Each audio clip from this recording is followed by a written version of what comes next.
Shalom and welcome to Editor's Note. I'm Yair Pinto, and together with me as always is TV7 editor and chief Jonathan Hassan. How are you doing? Thank you. It's a blessing to be here. It's good to have you here, as always, and it's good to be here. But I think before we start to dive into all of the topics that we have for today and for the past week, we would like to ask God to join us. And I would like to invite our extended family back at home to pray with me for this day. אבינו שבשמיים, תודה לך על היום הזה, תודה לך שאתה אל טוב, שאתה אל נאמן. Our Father in heaven, thank you for this day. Thank you that you are good, that you are loyal. We pray that you will bless us, bless this program, speak through us, and touch the hearts of everybody who's watching us and everybody here in the studio. We also pray for provision for operations in Israel, and that we can really grow and do the good work that you set on our hearts to do. We pray that you will touch the hearts of everybody that is involved with TV7 Israel News. Bless this program, bless Jonathan and myself. B'Shem Yeshua Mashiach. Amen. Amen. Well, Jonathan, as always, the events never stop and there's always something new to discuss. So where do you want to start today's program? Well, we live in interesting times. Obviously, last week there was somewhat of an uptick in rhetoric and discussion surrounding the Joint Comprehensive Plan of Action, JCPOA, which is obviously the technical term for the 2015 nuclear agreement with Iran on curbing its nuclear program to limits that are sufficient for civilian use. In response, the international community, particularly the United States, Europe, and other countries that are within that bloc. Okay, Japan is in that bloc, Australia is in that bloc, but they're not necessarily in the West. Of course, Canada is also in that bloc. They reciprocate by providing sanctions relief to the Ayatollah regime, particularly on nuclear-related sanctions. Okay, under Resolution 231, the Islamic Republic of Iran has been under a scrutinizing or a excruciating sanctions regime. This sanctions regime obviously has been fluctuating over the years. In 2015, of course, when the 2015 nuclear agreement was adopted, it provided a period of sanctions relief. Nevertheless, we saw that the influx of cash into Iran caused quite the havoc throughout the Middle East. We saw significant amounts of precision-guided munitions trying to make their way, with emphasis on trying, to Lebanon, nevertheless succeeding to make their way into Yemen, where they've been utilized to target moderate partners of Israel in the United States and the Western camp, basically, including the GCC nations, Saudi Arabia, and the United Arab Emirates, among others, of course. Iraq has been a recipient of many precision-guided munitions that have been also utilized against U.S. forces and U.S. coalition forces, from Germany to the Netherlands to Canada to Australian forces, all have come under fire by weapons that were supplied by the Islamic Republic of Iran and under the directives of the Islamic Republic of Iran, or the Revolutionary Guards particularly. Activities have been undertaken in order to struggle for power. You know, the Iranians want to take over the Middle East as a staging point for the latter part of their religious plan, taking over the world. But so they do that through their proxies, through other groups that they have deals with? So the West is tired of wars, justifiably so. Nobody wants war, nor does Israel, for that matter. We do aspire for peace, and we can see in the last I always do it. But last week I've been going through the archives of the CIA on the declassified documents. Mm-hmm. And last week I focused particularly on the 90s and the early 2000s with regard to policy of the Clinton administration initially in dealing with particular developments throughout the world, but also in the Middle East, where there was a whole discussion on how to avoid national wars or wars based on the country groups country of against people, country. peoples against peoples, Okay. because you have different peoples living within the same countries. Just Lebanon, for instance, you have, excuse me, the Christian Maronites, the Orthodox Christians, the Roman Catholic Christians, and then you have the Shiite Muslims, the Alawites, which are also part of the Shiite camp. Then you have the Sunni Muslims. Then you have the Druze. So you have so many different groups. And then within this construct, you have also families. So there are those who follow Nabi Berri of the Amal movement within the Shiite society, and you have those who are following Hassan Nasrallah from Hezbollah in the Shiite movement. Yeah. So you have those two. In the Druze camp as well, you have Walid Jumblat and the rival family. So it's always about historic alliances that are based on marriages.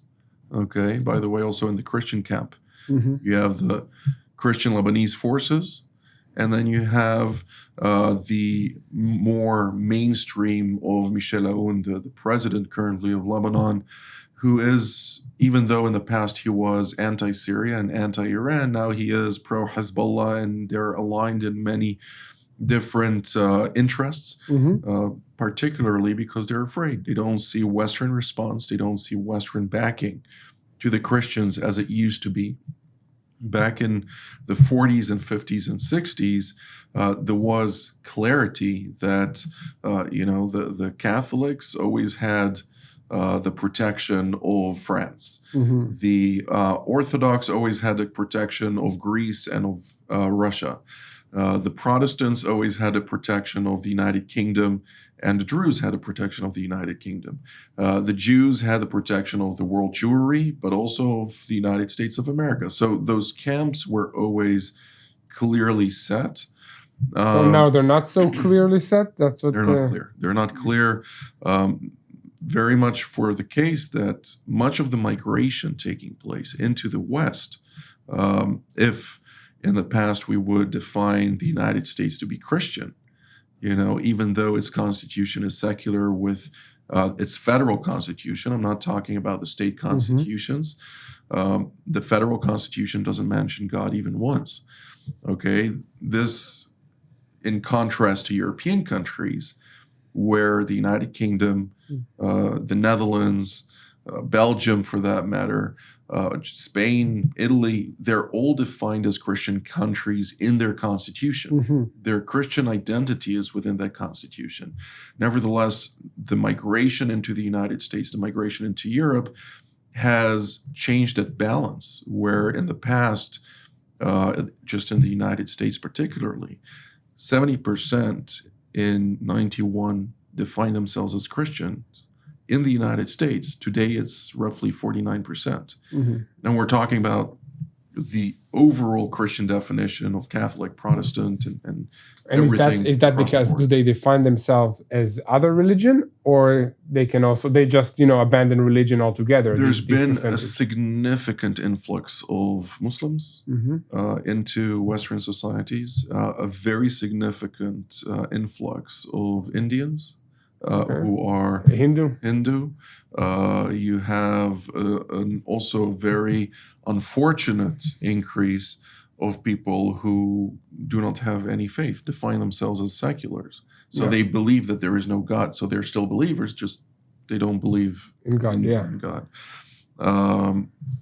Which obviously tends to translate into less conservative values. Yes. They're more in the sense of whatever trend is a hype at that moment. Yeah. They'll go with that.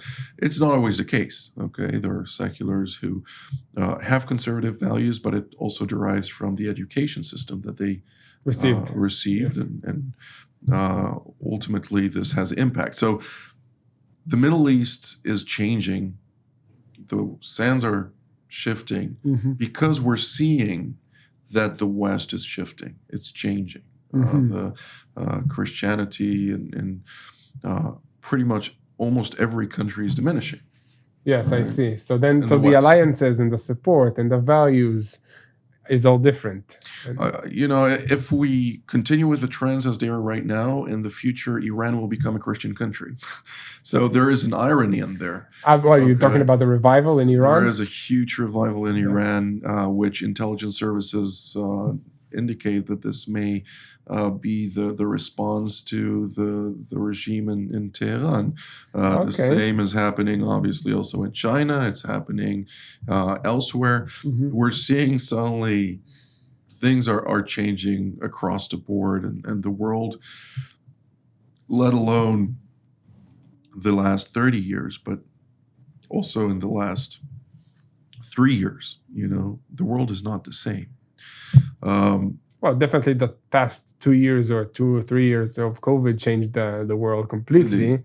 Indeed. But more than that, I think there's a trend, especially like in Europe and in the United States, with migration of people from Africa, Middle East, that changes the population. Also, the birth rate in people in Europe or in European families. Absolutely. Right? There is a significant impact there. And what's very frustrating to people, particularly in the conservative camp, but also in the Christian conservative camp, and not everybody who calls themselves are conservatives.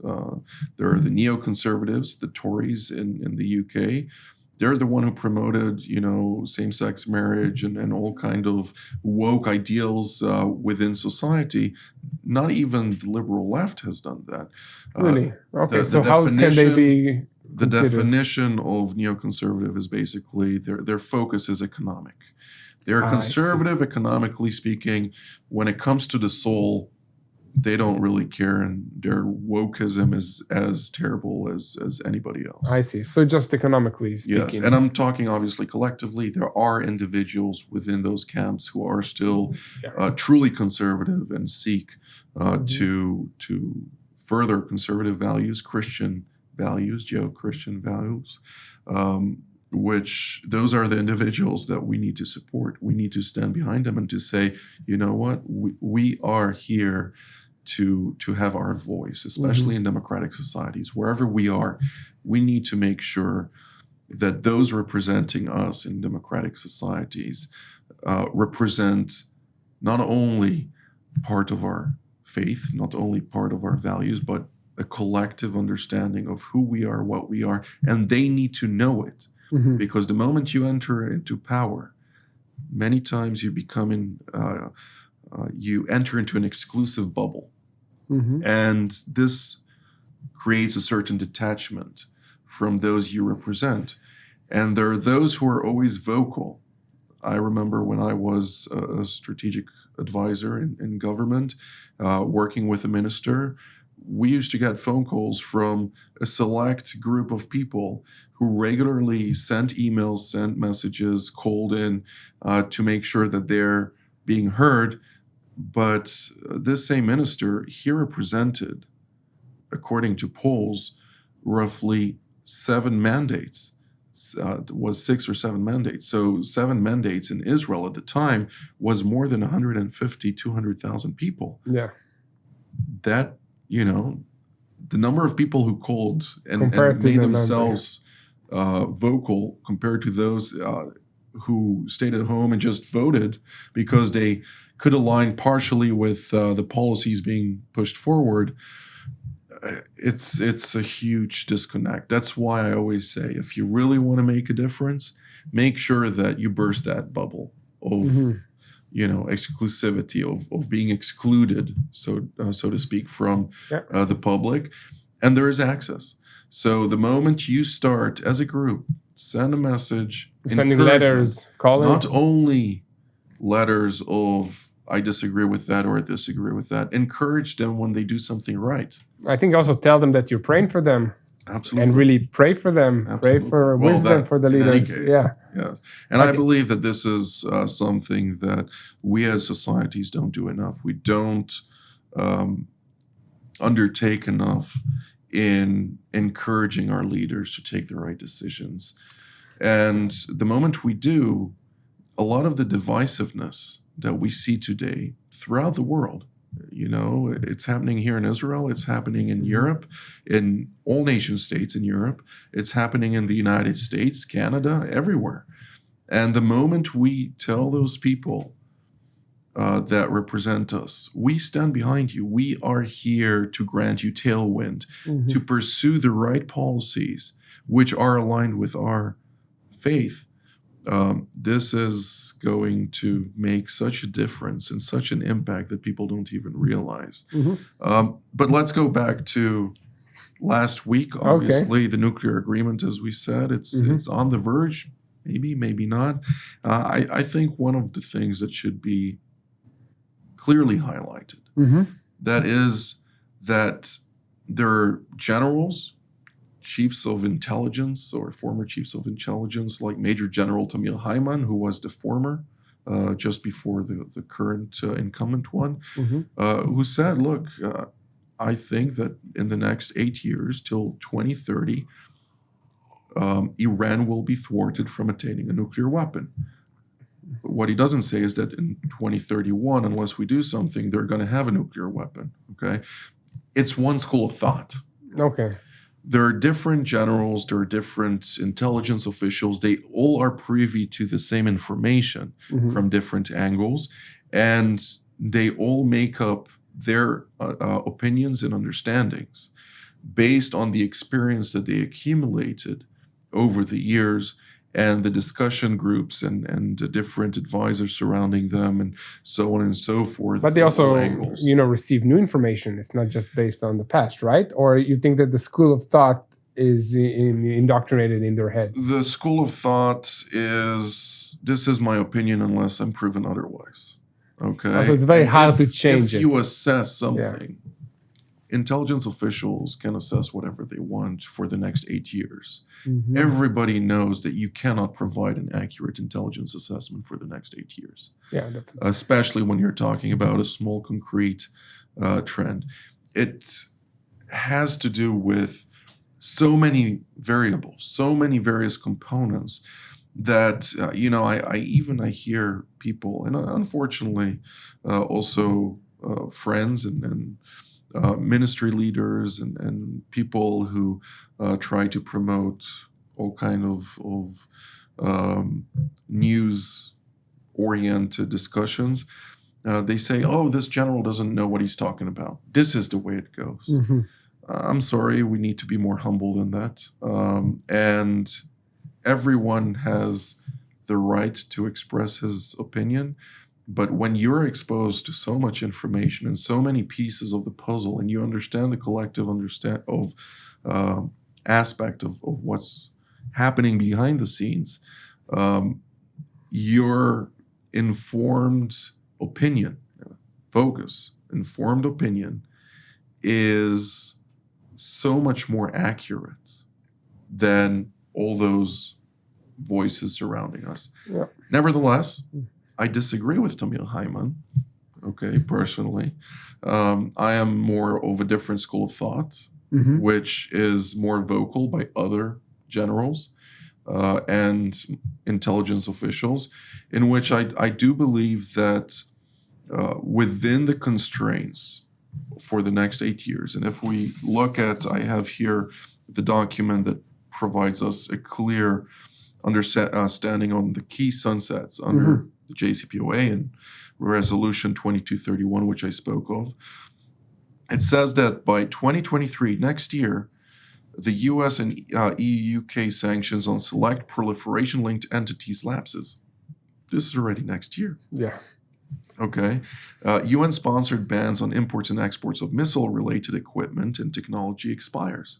Remember in the last episode last week, I spoke about one pillar of a nuclear weapon, which is the proliferation of Yes. nuclear material, as opposed to the various components. This is one of those components to a nuclear weapon that is not going to exist anymore. It's going to expire next year.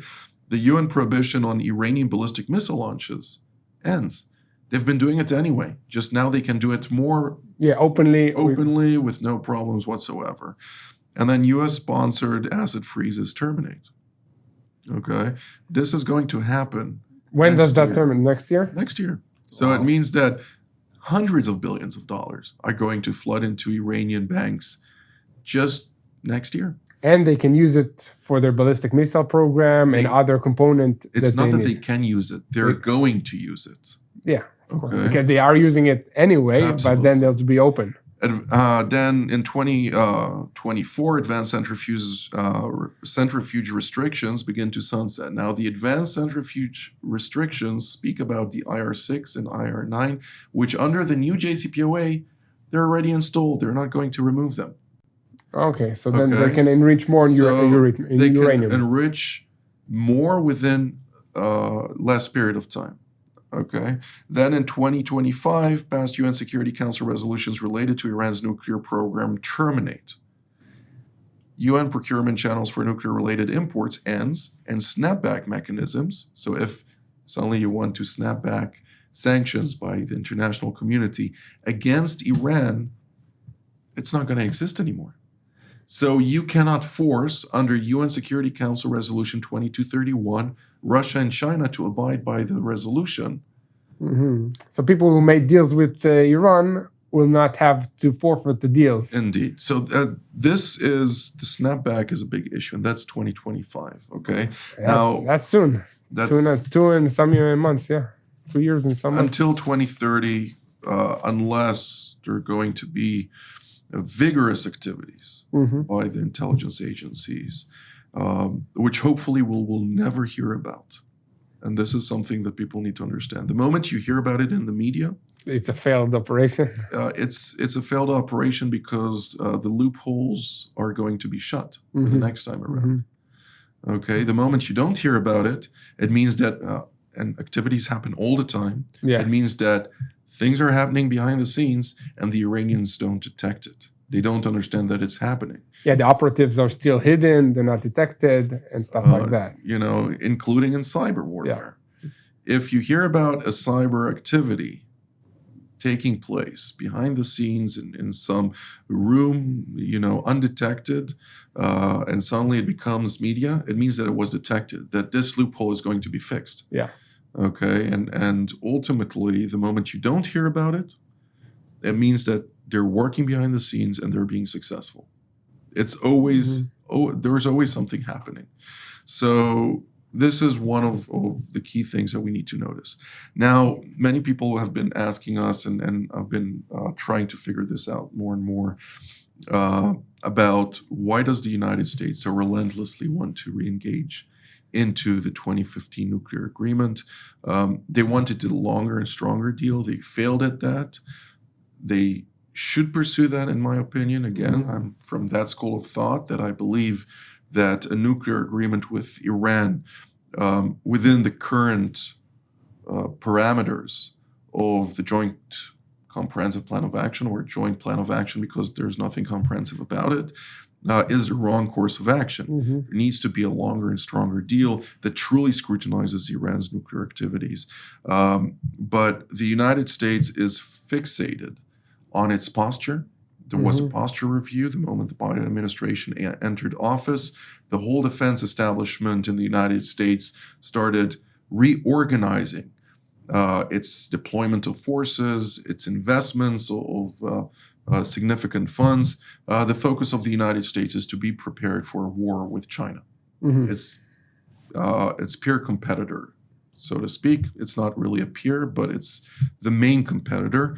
The second stage is prepare the Europeans to confront the Russian Federation, to oppose Russia's exploitation. One of the ways to do so is by allowing the Europeans to become self-sustainable from an energy perspective. Yeah. That's why a lot of this activities with regard to the changing to natural energies or different things on that department contradict that policies to a certain degree. So there's a lot of back and forth on that. And the third thing is for Israel and its Gulf Arab partners in the region, as well as Egypt and others, to be there to confront Iran if that happens, where the interests of both China and Russia overlap vis-a-vis the Islamic Republic of Iran. This whole construct is the grand strategy. When you zoom out, this is what they're trying to implement. So the nuclear deal is not really a main focus in it. They want to delay it. They actually believe, and this is, I had some conversations with a few top generals in the United States, particularly, as well as in Europe. Yeah. They believe that a war would break out before that if, miscalculation occurs. They don't think that they would initiate it, but everybody are preparing for something big, and hopefully the side opposing, us, particularly in Israel, but also in Europe, in the United States, in Australia. Australia is a big part. AUKUS, obviously, the United Kingdom, the United States, and Australia, as well as other alliances are being forged. India is a little bit playing on a few marriages, so to speak. Okay. And we need to understand that the complexities of the world do not necessarily focus on the Iran nuclear deal as a prime challenge at this stage. We need to keep praying. We need to understand that God is in control, but we need to pray for the situation. We need to understand that our leaders are in need of encouragement. They are in need of our prayers and are in need also of us highlighting to them that we stand by certain things, we don't stand by other things. Let's make sure that they hear both. Amazing. Thank you, Jonathan. Appreciate the time, Yair, as usual. Very interesting. And thank you to you back at home. Please pray for the peace of Jerusalem, and we'll see you next time for another episode of Editor's Note.